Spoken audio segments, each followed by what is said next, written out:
हम आप लोगों को एपी पूरी तरह से कंप्लीट करवा दिए थे, तो एपी में आप लोगों को डाउट तो है नहीं।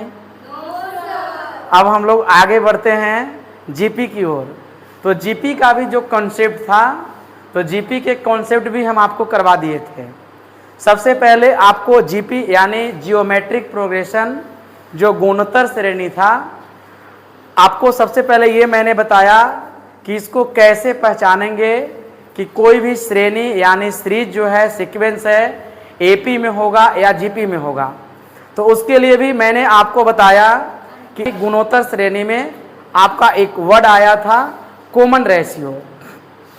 तो हम लोग कॉमन रेशियो के अकॉर्डिंग उसके थ्रू हम लोग ये आइडेंटिफाई कर रहे थे कि कौन सा जो सीक्वेंस है ये जीपी में होगा, कौन एपी में होगा। तो किसी भी क्वेश्चन को आपको सोल्व करने से पहले आपको ये जानकारी होना चाहिए कि इसको आइडेंटिफाई करने आना चाहिए। यदि आप आइडेंटिफाई नहीं कर पाइएगा तो आपका क्वेश्चन सोल्व करने में आप मिस्टेक कर दीजिएगा, आपका गलत हो जाएगा। ठीक है, तो सबसे पहले थोड़ा सा हम फिर से एक बार रिपीट करते हैं जीपी को। देखिए जीपी यानी जो गुणोत्तर श्रेणी जो था, जीपी गुणोत्तर श्रेणी। देखिए इसमें आपको हम क्या बताए थे कि जो प्रथम पद है उसको ए से लिखते हैं। प्रथम पद यानी फर्स्ट टर्म को ए से लिखते हैं। अब हर बार हम क्या करेंगे कि देखिए ए है तो आगे बार में जो हमारे पास कॉमन रेशियो आएगा उसको हर बार हम इसमें क्या करेंगे, मल्टीप्लाई करते जाएंगे। देखिए यहाँ पर जो हम लिख दिए ए है तो आगे क्या आ जाएगा, ए आर। अब फिर आप इसमें आर से गुना करोगे तो आपका क्या आ जाएगा, ए आर का स्क्वायर। तो यहाँ पर लिखेंगे तो ए आर स्क्वायर। अब उसी प्रकार से यदि आप फिर कीजिएगा तो क्या आ जाएगा, ए आर का 3। यदि आप फिर कीजिएगा तो आगे क्या आ जाएगा, बोलिए, ए आर 4। इसी तरह से हमने डैश डैश आगे बढ़ाते गए। अब एक चीज आपको यहाँ पर और जानना क्या है, समझिएगा कि देखिए ये आपका आ गया प्रथम पद A1, A2, A3, A4, A5 dash dash.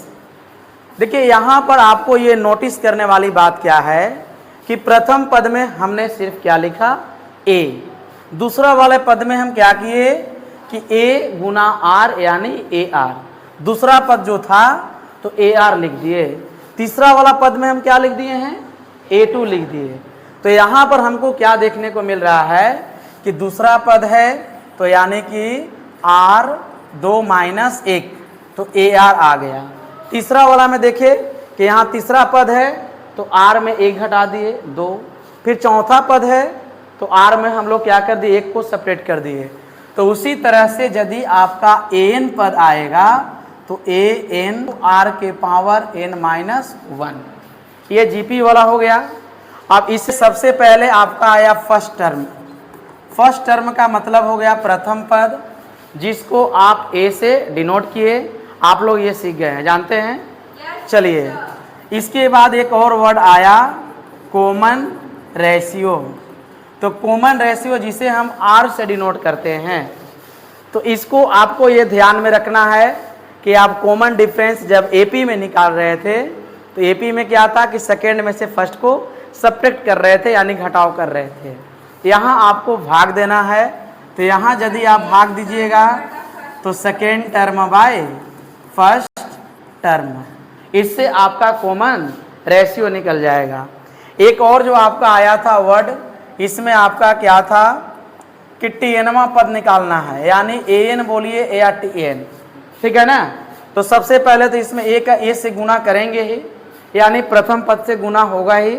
और इसके बाद फिर क्या करेंगे, बोलिए आप लोग, r के पावर n माइनस 1।